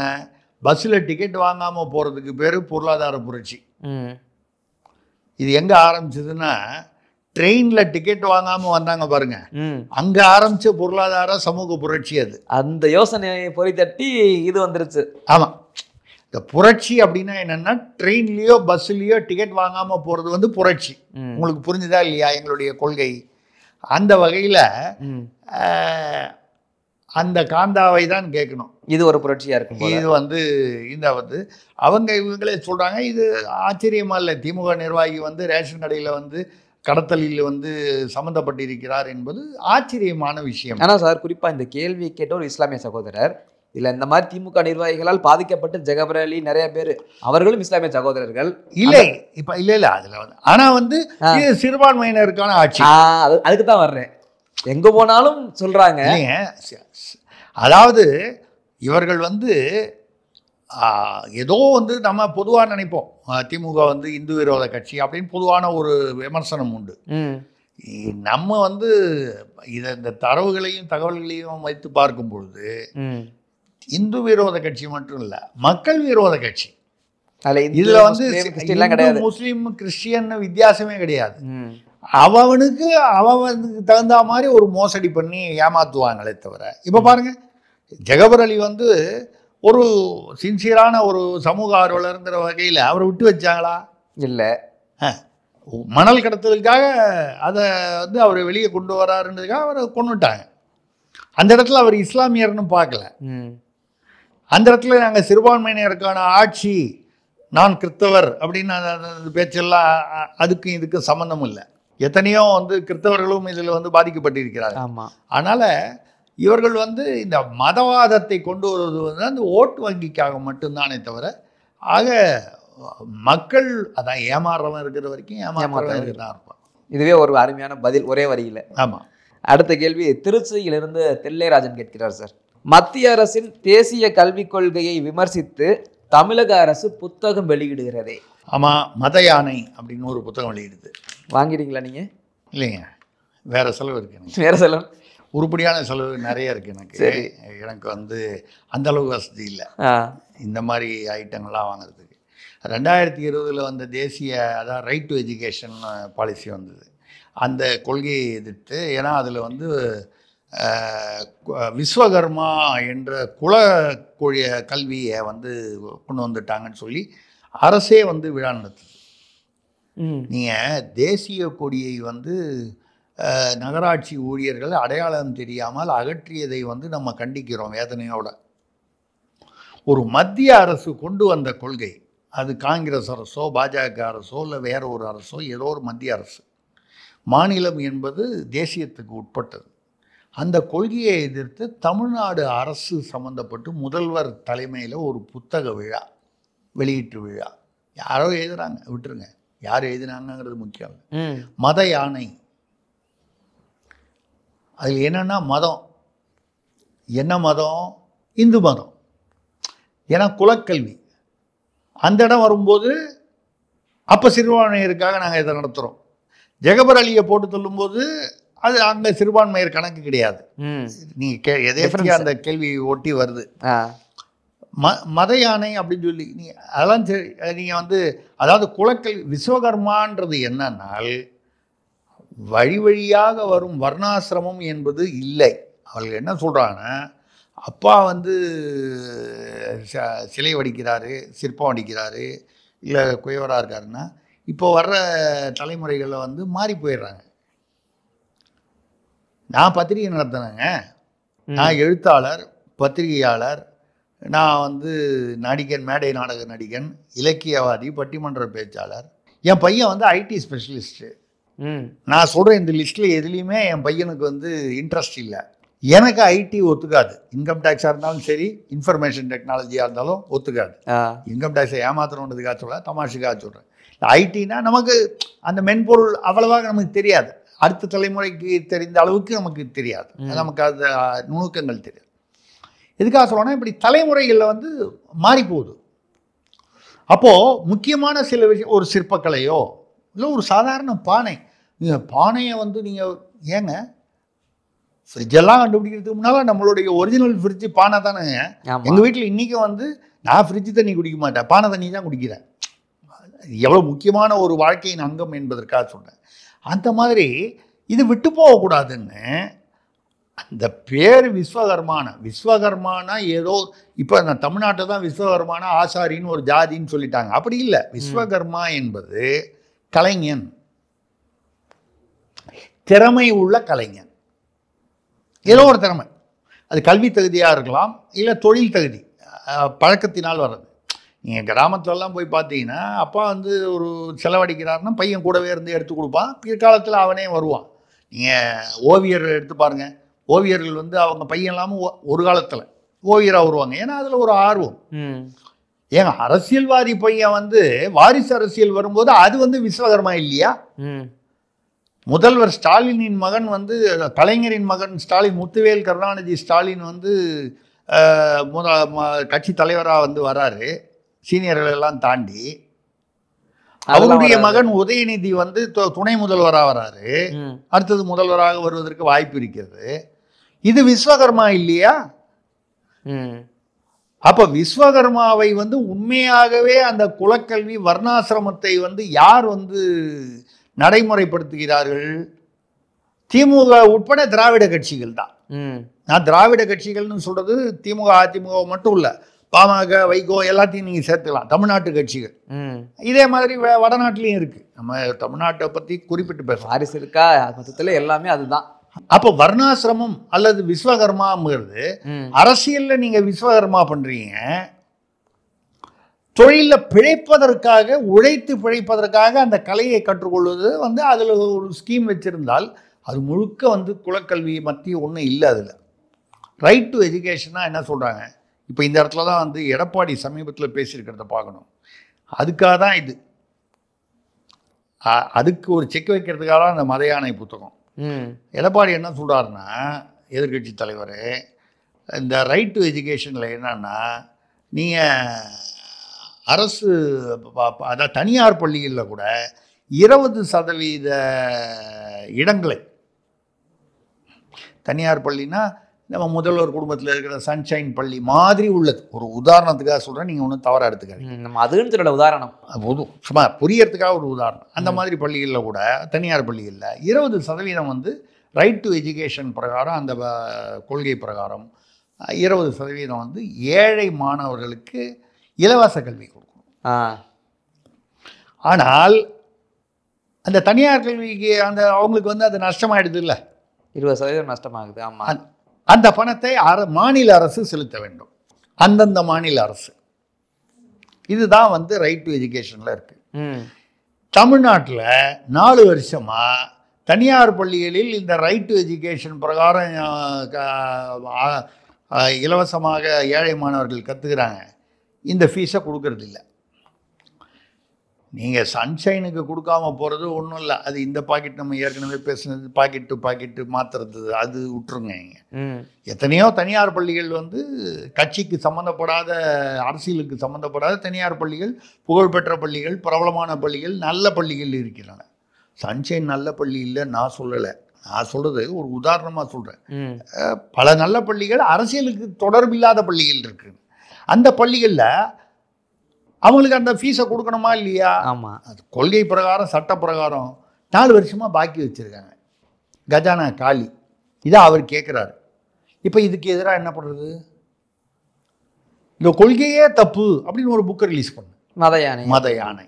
இதுதான் அந்த மத யானை விஷயம். மத யானையின் விளக்க சுருக்கம். மத யானை மதம் பிடித்திருப்பது வந்து தமிழ்நாடு அரசு என்ற யானைக்கு தான் மதம் பிடித்திருக்கிறதே தவிர, என்னை பொறுத்த வரைக்கும் அந்த தேசிய கொள்கை நியாயமான கொள்கை. அது பாஜக அரசு என்பதற்காக சொல்லவில்லை.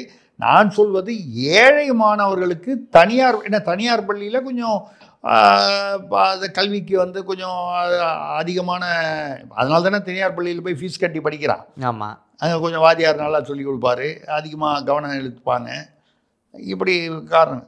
அந்த இடங்களில் அந்த ஏழை மாணவர்களுக்கு கிடைக்கக்கூடிய அந்த சலுகையை நீங்கள் 4 வருஷம் பணம் கட்டலைன்னு வைங்க, அந்த பள்ளிக்கூடத்தில் என்ன பண்ணுவான்? அடுத்த வருஷம் வந்து 20% அந்த நடைமுறையை சத்தம் போடாமல் நிறுத்தி விடுவான். அவனை கேட்டால் என்ன சொல்லுவான்? 4 வருஷம் பணம் இல்லையே, அதை கொடுங்க நான் சேர்த்துக்கிறேம்மா. அப்போ பாதிக்கப்படுவது யார்? தமிழ்நாட்டின் ஏழை மாணவர்கள்.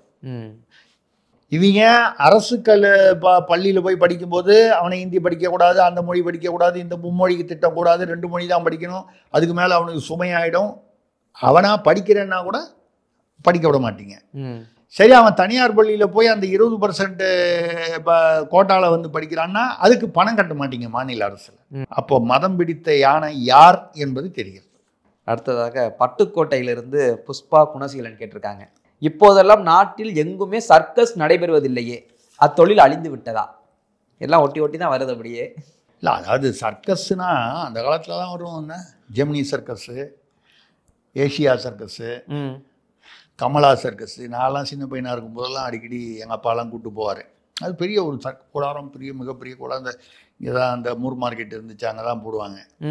மிகப்பெரிய கூடாரம். அதில் இந்த நெருப்பு வச்சுட்டு சுற்றுவாங்க. புலி வரும், சிங்கம் வரும், எல்லா விதமான இதுவும் இருக்கும். அதுலேருந்து மேலேருந்து ஊஞ்சல் கயிற்றில் ஆடுவாங்க. அதில் அந்த கோமாளி வருவார், அது ஒரு பெரிய பஃபூன். அந்த கோமாளிகள், சர்க்கஸ் கோமாளிகள்ங்கிறது இந்த அபூர்வ சகோதரர்கள் படமே அந்த சர்க்கஸை வச்சு தான் வந்துச்சு. கமலஹாசன் அவர்கள் வந்து கால் இப்படி குள்ளமாக இருக்க மாதிரி கஷ்டப்பட்டு நடிச்சிருப்பார், திறமையாக நடிச்சிருப்பார்.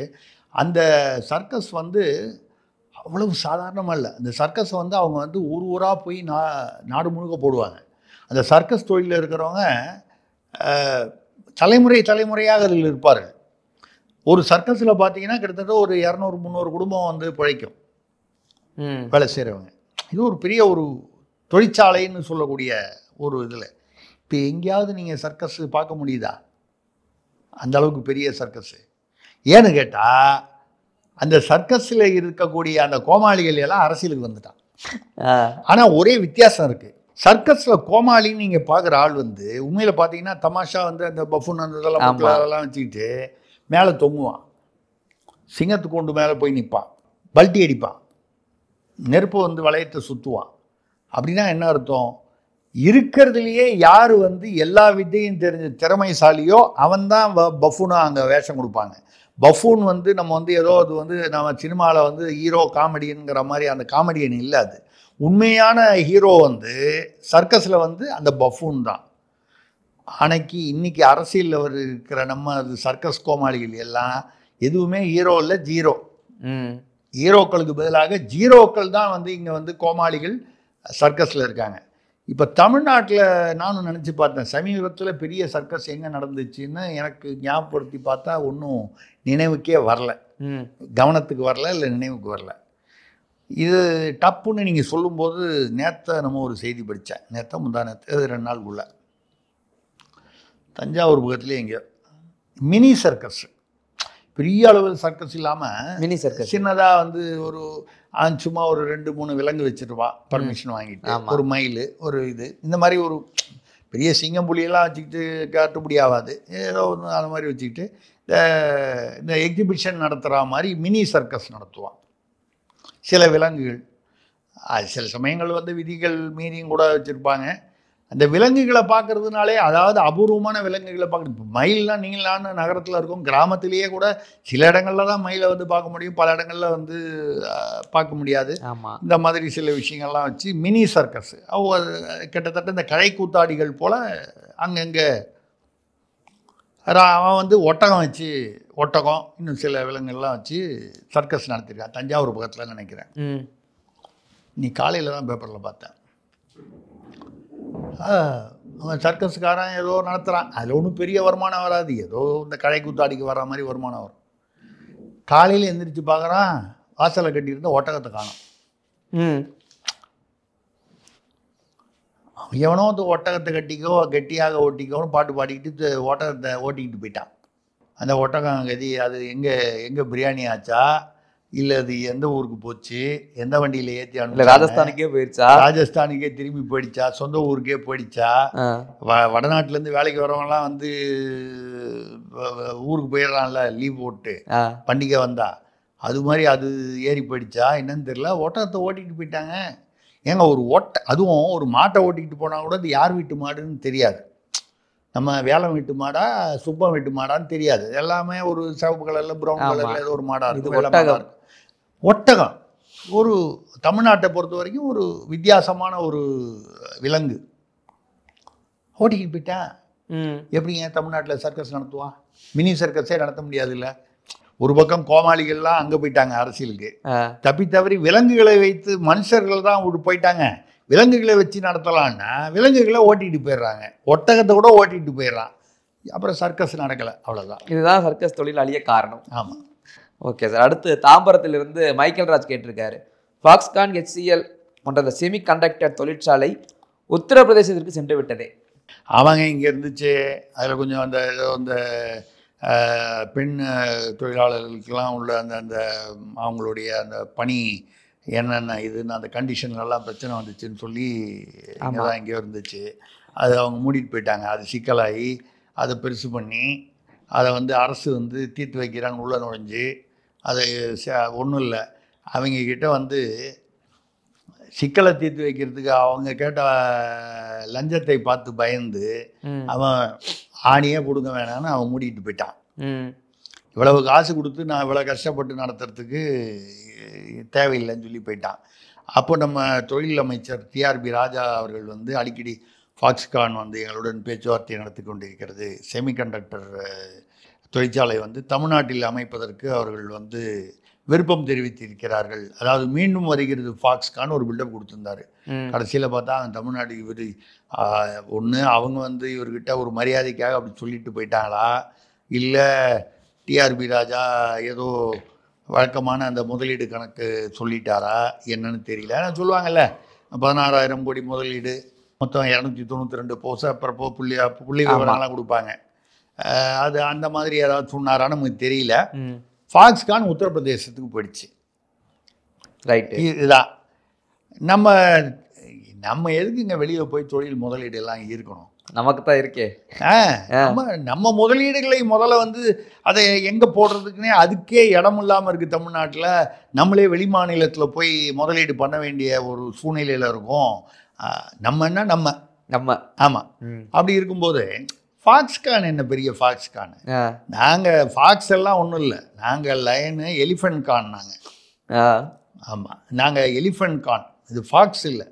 யாரோட உருவத்தில் பெருசு, அதை விட ஃபாக்ஸ்கானை விட பல மடங்கு நாங்கள் வந்து நாங்களே ஒரு குடும்பத்திலேருந்தே நாங்கள் முதலீடு பண்ணுவோம். என்ன பெரிய சர்வதேச கார்பரேட்டுன்னு பில்டப் கொடுக்குறீங்க. உத்தரப்பிரதேசத்துக்கு போனால் என்ன, போகலைன்னு, தமிழ்நாட்டுக்கு வந்தால் வரலன்னா என்ன, இவ்வளோதான் விஷயம். அடுத்ததாக சாத்தான்குளத்திலிருந்து நல்ல சிவம், பொள்ளாச்சி திமுக கூட்டத்தில் நயினார் நாகேந்திரனை எதிர்த்து 2025 தேர்தலில் எப்படி வேலை செய்வது என்று நிர்வாகிகள் கனிமொழியிடம் கேட்டு அவர் பதில் சொல்ல திணறி இருக்கிறாரு, இது என்ன மர்மம்? கனிமொழியை சுற்றி நிறைய மர்மங்கள் ஓடிக்கிட்டு இருக்கு. அதாவது அரசியல் ரீதியாக அது இந்த பொள்ளாச்சி, அப்புறம் திருநெல்வேலி, தென்காசி, ஒரு 4 மாவட்டத்துக்கு, தூத்துக்குடி மாவட்டத்துக்கு அவங்கள வந்து தேர்தலுக்கு ஒருங்கிணைப்பாளராக போட்டிருக்காங்க. அவங்க கூட்டம் பொள்ளாச்சியில் வச்சு 4 மாவட்டத்துக்கும் சேர்த்து நடத்தியிருக்காங்க. ஏதோ ஒரு இடத்துல நடத்தியிருக்காங்க, பொள்ளாச்சியில் நினைக்கிறேன். அப்போ என்ன சொல்கிறாங்கன்னா, திருநெல்வேலியில் நயினார் நாகேந்திரன் பாஜக இப்போது மாநில தலைவராக இருக்கார், அவர் நிற்கிறாரு அப்படின்னு தகவல் வருது. அவர் நெல்லை அதிமுகவில் இருந்தபோதே நெல்லையில் தான், நெல்லையை சேர்ந்தவர், நெல்லை தொகுதி, அதனால் வந்து நெல்லையில் நிற்கிறாருன்னு. அப்போது கூட்டத்தில் நிர்வாகிகள் கேட்டாங்க, எங்களுக்கு கிடைத்த தகவலின்படி நயினார் நாகேந்திரன் அவர்களுக்கு திமுக தலைமையுடன் ஒரு நல்ல புரிதல் இருக்கிறது. ஐயா, நான் சொல்லலை ஐயா, திமுக நிர்வாகிகள் கூட்டத்தில் சொல்கிறாங்க. அவங்களுக்கு என்ன தகவல்னு எனக்கு தெரியாது. எதை அடிப்படையாக வைத்து அவர்கள் கேட்டார்கள்? இது வந்து பத்திரிகையில் வந்த செய்தி, நானா சொல்கிற செய்தி இல்லை. பதில் அப்படி கேட்ட உடனே கனிமொழி அவர்கள் வந்து தர்ம சங்கடமாகி, அப்படி ஒரு புரிதல் இருக்கிறதா, அப்படியா இருந்தால் நாங்கள் நயினார் நாகேந்திரனை எதிர்த்து திருநெல்வேலி மாவட்டத்தில் எப்படி வேலை செய்வது, தேர்தல் பணி செய்வது? ஏன் நாங்கள் இங்கே அடிச்சுக்கிட்டு இருப்போம், நீங்கள் அங்கே அப்படின்னு சொன்னால் எப்படி அப்படின்னு கேட்டிருக்காங்க. இந்த அம்மா பதில் சொல்கிறதுக்கு வந்து கொஞ்சம் யோசனை பண்ணிவிட்டு கொஞ்சம் திக்கி திணறி, நீங்கள் அதை பற்றிலாம் கவலைப்படாதீங்க, தலைமை யாருடன் நெருக்கமாக இருக்கிறது என்பதை பற்றி நீங்கள் கவலைப்பட வேண்டாம். தேர்தல்னு வந்துட்டால் எல்லாரையும் மற்ற கட்சிகள் எல்லாருமே நமக்கு எதிரிகள் தான். இப்படி ஒரு பதில் சொன்னாலே என்ன அர்த்தம்? நிர்வாகிகள் கேட்ட கேள்வி சரிதான் என்கிற அர்த்தத்தை கொடுக்கிறது. திமுக தலைமையுடன் நயினார் நாகேந்திரன் வந்து ஏதோ பாஜகவுக்கு விசுவாசமாக இல்லை அப்படின்னு சொல்றது என்னுடைய எண்ணம் இல்லை.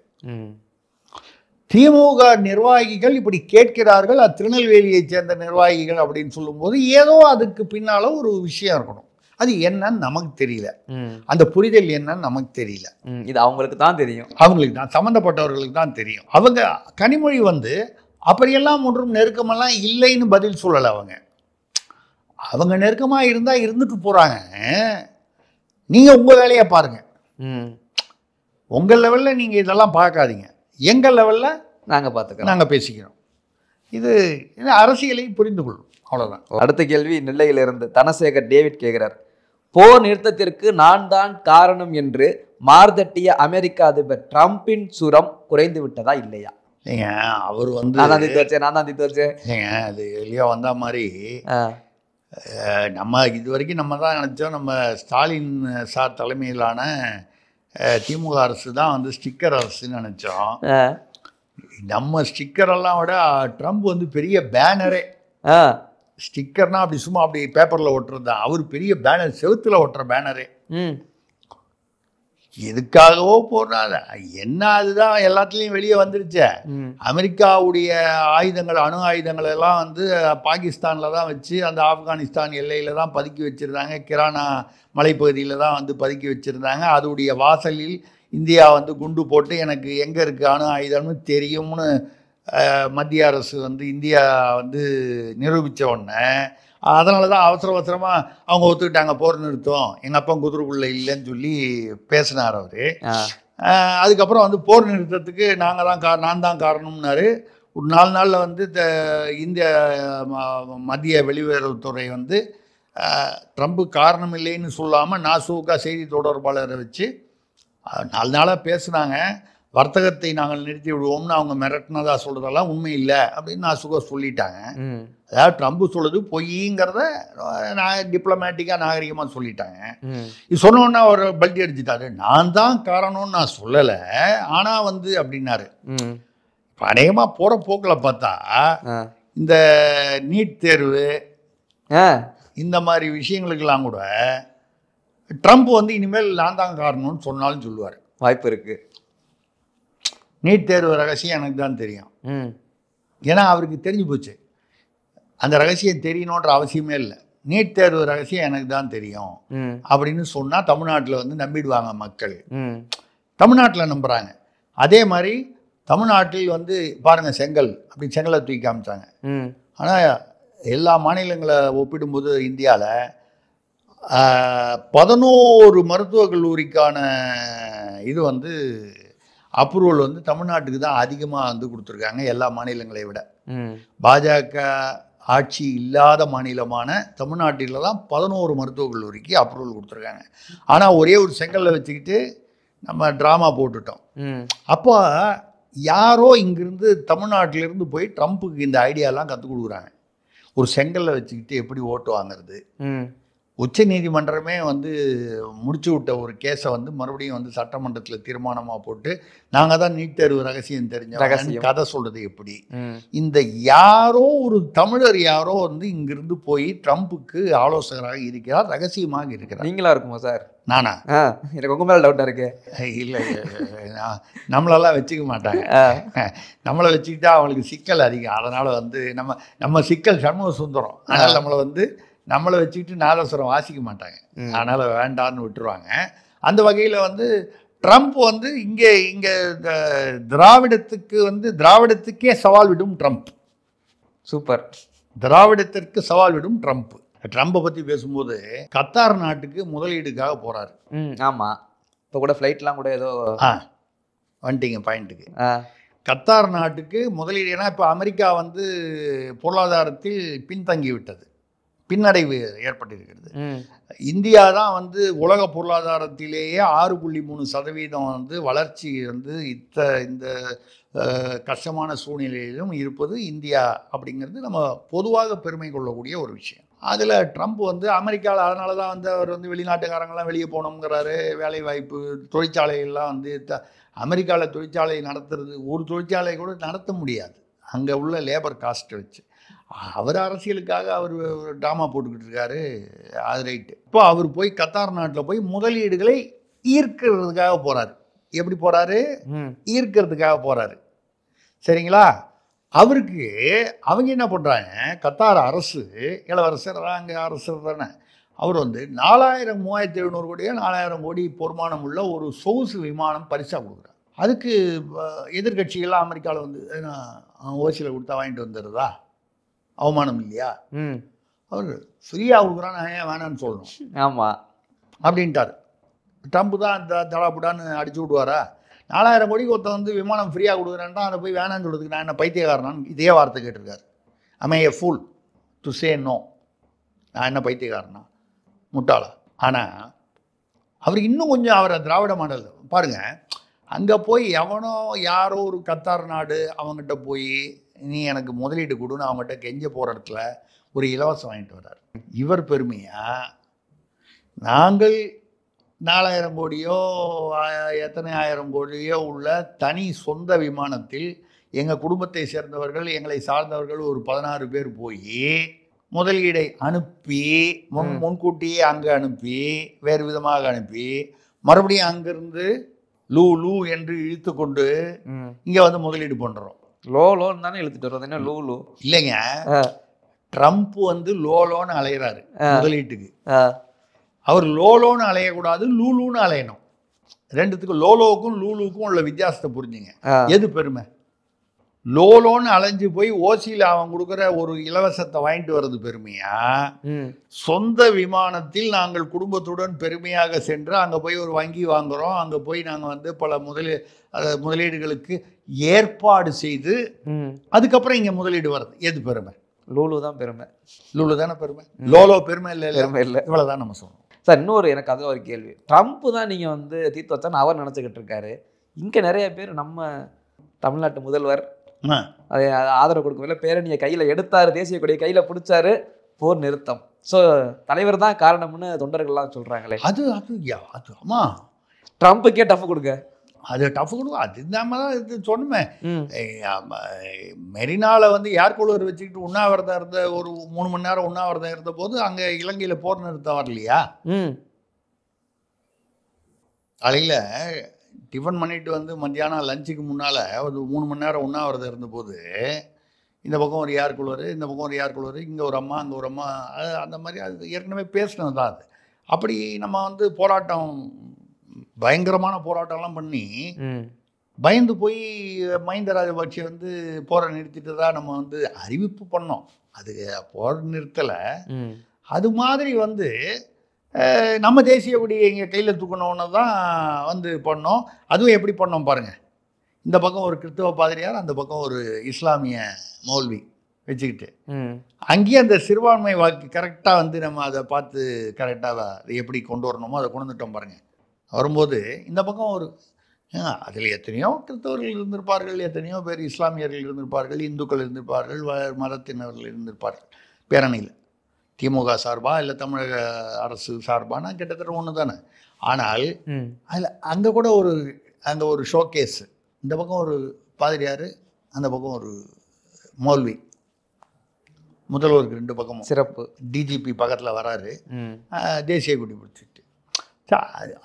நம்ம ட்ரம்ப்லாம் வந்து நம்ம முதல்வர்கிட்டலாம் வந்து கிட்ட நெருங்க முடியாது. அது வரைக்கும் பெருமை அது. ஏன்னா இந்த ட்ரம்ப் வந்து இந்த தலைமுறையில் தான் அவர் வந்து ட்ராமா போடுறாரு. நாங்கள் தலைமுறையாக போட்டுக்கிட்டு இருக்கோம்ல. ஓகே சார், அடுத்த கேள்விக்கு போய்ட்டுமா சார்? அடுத்து வந்து கல்லிடை கொச்சியிலிருந்து சங்கரலிங்கம் கேட்கிறார். ஸ்டெர்லைட் ஆலையை மீண்டும் நிறுவச் சொல்லி கனிமொழியிடம் உள்ளூர் மக்கள் மனு கொடுத்திருக்கிறார்கள். இதை முதல்வர் கவனத்திற்கு கொண்டு செல்வதாக கனிமொழி கூறியுள்ளாரே. இவங்களே பிள்ளையும் கிள்ளி விடுவாங்க. சரியா சொல்லிட்டீங்க. ஆமாம், பிள்ளையும் கிள்ளி விட்டு தொழிலையும் ஆட்டுவாங்க. இந்த ஸ்டெர்லைட் ஆலை வந்து அது பாட்டில் எங்கே இருந்துச்சு, அதில் கேன்சர் வருது, நச்சுக்காற்றுன்னு சொல்லி கிளப்பி விட்டு கடைசியில் எல்லா விதமான ஆய்வுகளும் வந்து இண்டிபெண்ட்னு சொல்லக்கூடிய சுதந்திரமான ஆய்வுகள் செய்து அப்படி ஒன்றும் அந்த மாதிரி குற்றச்சாட்டில் வந்து அர்த்தமே இல்லை, அதுக்கு ஆதாரமே இல்லைன்னு சொல்லிட்டாங்க. ஆனால் அதுக்கு முன்னால் போராட்டத்தை ஒன்று உருவாக்கி அந்த சமயத்தில் வந்து எடப்பாடி அரசு அதை சரியாக கையாளாததால் 13 பேர் அந்த துப்பாக்கி சூட்டில் இறக்கும் ஒரு சம்பவம் ஏற்பட்டது. அதுலேயும் மத ரீதியாக வந்து அந்த போராட்டத்தை தூண்டிவிட்டதற்கான ஆதாரங்கள் வெளிவந்தன. அதை மதத்தை விட்டுடுவோம். அந்த ஸ்டெர்லைட்டுனால் வந்து கிட்டத்தட்ட 3000 சொச்சம் குடும்பங்கள் நேரடியாகவும் 25,000 குடும்பங்கள் வந்து அந்த கான்ட்ராக்டர், அவங்களுடைய ஒப்பந்தம், அப்புறம் அந்த லாரி ஓட்டுறது, அந்த டிரான்ஸ்போர்ட் ஒர்க்கர்ஸ், இப்படி ஒரு 25,000 குடும்பத்தினருக்கான வாழ்வாதாரம் பாதிக்கப்பட்டுடுச்சு. அப்போ லாரி வந்து உரிமையாளராக இருந்தவங்களாம் லாரியை வித்துட்டு இப்போ லாரி டிரைவராக இருக்கிறான். ஸ்டெர்லைட்டை நம்பி லாரி வாங்கி லாரி உரிமையாளர் முதலாளியாக இருந்தவன் இன்னைக்கு கூலி வேலை செய்பவனாக மாறிவிட்டான். இதில் வந்து ஆனால் வந்து இந்த புற்றுநோயின்னு சொன்ன அந்த பொய்யான தகவல் வந்து பொய்ன்னு நிரூபணம் ஆயிடுச்சு. இதில் யார் வந்து லாபம் அடைந்தார்கள்? அரசியல்வாதிகள். நம்மளால் பெயர் சொல்ல முடியும், வேண்டாம் 50 கோடி 70 கோடின்னு போய் அப்பப்போ ஸ்டெர்லைட்டை மிரட்டி பணம் வாங்கின அரசியல்வாதிகள், தமிழ்நாட்டு அரசியல்வாதிகள் லிஸ்ட்டு, பெரிய லிஸ்ட்டு, எல்லா கட்சியிலையும் இருந்தாங்க. ஒரு கட்சியை மட்டும் நம்ம சொல்லலை. இப்படி வந்து இருந்து பணத்தை சுயலாபத்துக்காக அதை போட்டு தள்ளினதுனால நாட்டுக்கு வேதாந்தா அகர்வால்ன்ற அந்த வேதாந்தா குரூப், அந்த அனில் அகர்வாலுக்கு, அவருக்கு இந்த ஸ்டெர்லைட்டை கொண்டு போய் எங்கே போட்டார்? அதாவது இங்கே மூடினதுக்கப்புறம் குஜராத்தில் கொண்டு போய் போட்டு காப்பர் அங்கே வந்து அந்த ஆலை நன்றாக நடந்து கொண்டிருக்கிறது. அங்கே யாருக்கும் புற்றுநோய் வரலை.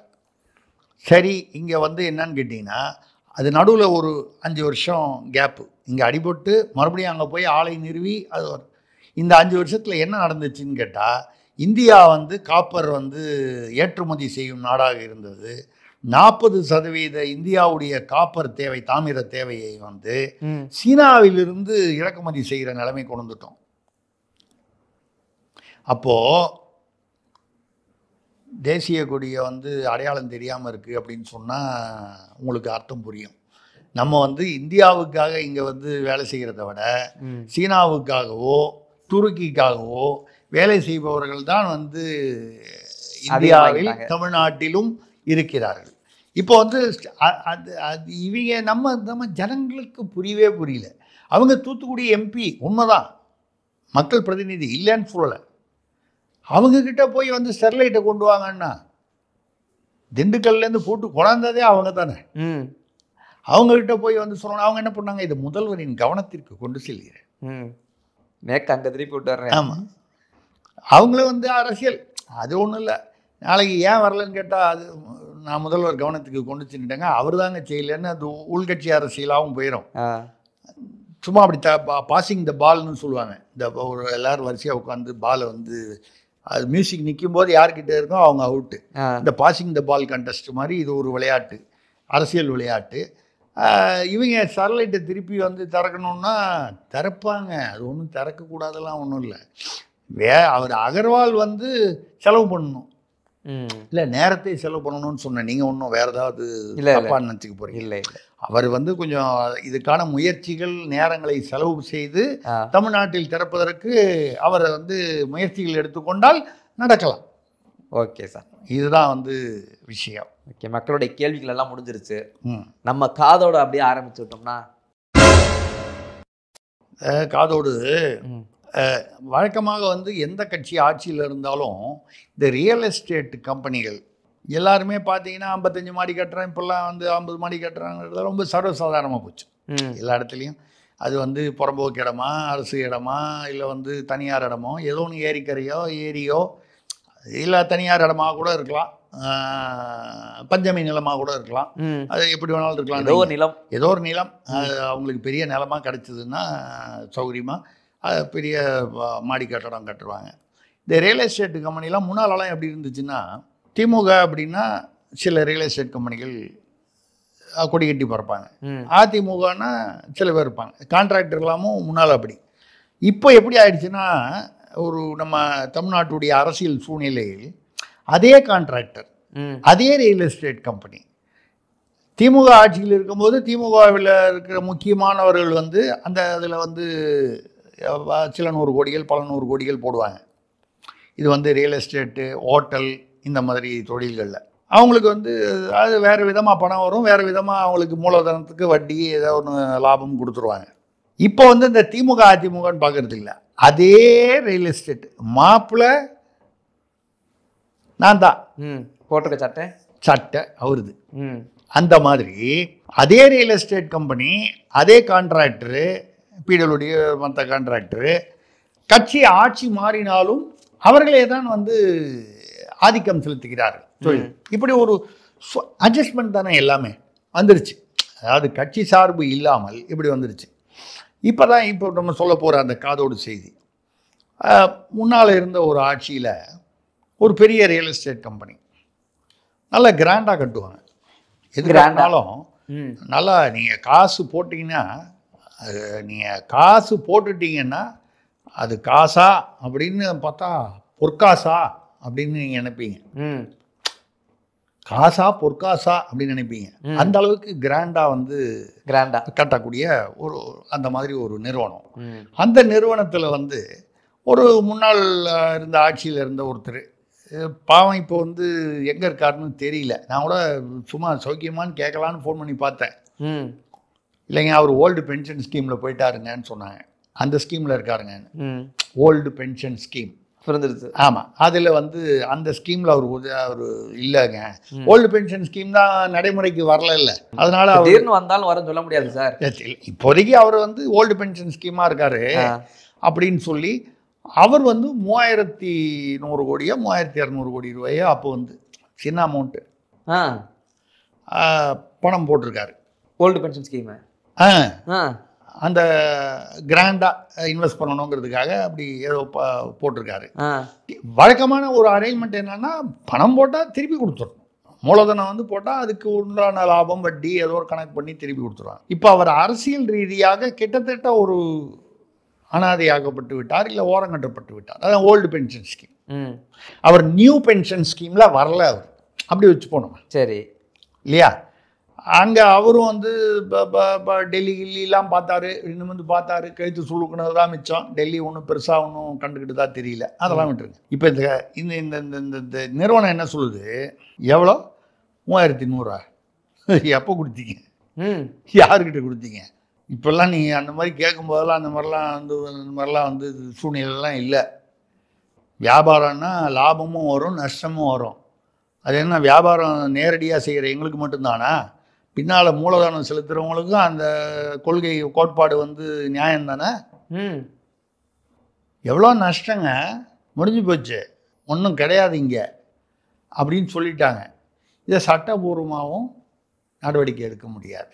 ஐயோ, நல்லா மாட்டிக்கிட்டாரா? முடிஞ்சு போச்சு. இப்படி இப்போ அவர் இப்போ அரசியலில் நம்ம ஏதாவது எவ்வளவு சீட்டு கேட்கணும், நமக்கு எவ்வளவு கிடைக்கும், அதெல்லாம் தான் ஒன்றும் கொடுக்காம நம்மளை ஓரம் கட்டி அநேகமாக அரசியல்லேருந்து ஒதுக்கி விட்டுட்டாங்கன்னா, சரி சேர்த்த சொத்து மூலதனம் இதை வச்சுக்கிட்டாவது நம்ம பிள்ளைங்க எல்லாம் பிழைக்கலாம் அப்படின்னா, போட்ட பணமே திரும்பி வராது போல இருக்கு. அவன் கிட்டத்தட்ட உன்னால் என்ன பண்ண முடியும் பார்க்கலாம் அப்படிங்கிற லெவலுக்கு போயிட்டான். ஏன்னா நான் சொன்ன அந்த நியூ பென்ஷன் ஸ்கீம் உள்ளே வந்துருச்சு.